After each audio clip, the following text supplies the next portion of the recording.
Today I want to talk to you about divorce and post-traumatic stress. I think often this is overlooked, that this is one of the outcomes that can be a consequence and a result of going through a divorce. Obviously, it's a traumatic experience that people go through, and I know everyone's experience is different. For some people, it may not be as severe, but for others, it really can have that lasting impact and often cause issues with post-traumatic stress and post-traumatic stress disorder. So today I wanted to talk to you about that and how do we overcome that.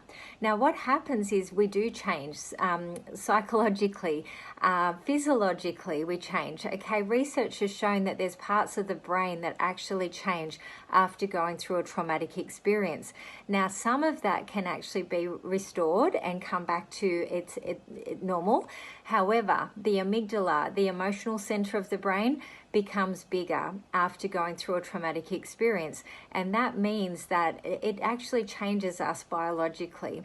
That emotional center where we don't see the world the same way as what we used to. All right, now, does this mean that we have to live the rest of our lives feeling emotional, fearful, not secure, not trusting people anymore ever again?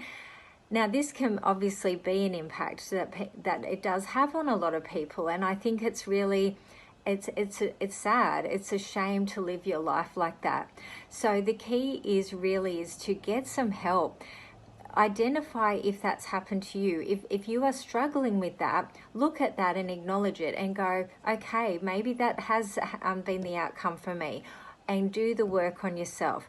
Get some help to be able to overcome that and be able to, I think this is the key, right? It's like you can either live the rest of your life feeling fearful and not trusting anyone and never feeling secure and safe again, or you can do the work on yourself and find that power and that strength within yourself.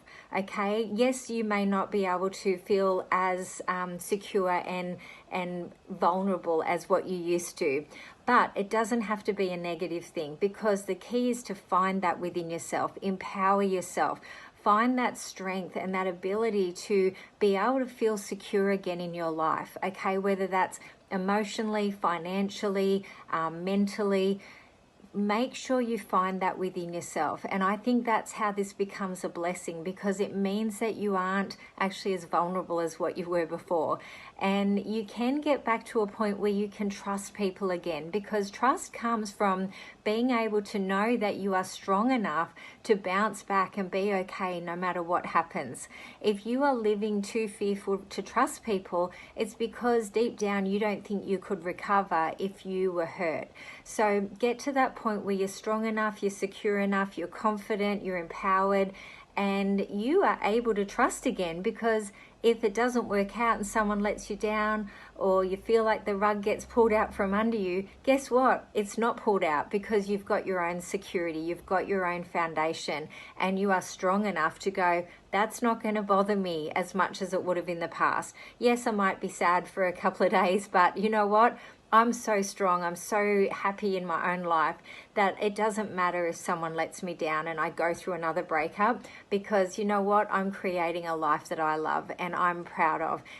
That is the key. That's where you want to get to, all right? So the choice is yours, which way you take this, but I just want to remind you, if you're feeling like that, if you think you've got some post-traumatic stress, it doesn't have to mean that you don't go on and have an amazing life. So make sure you take that other road and really step into your power and create a life that you love again.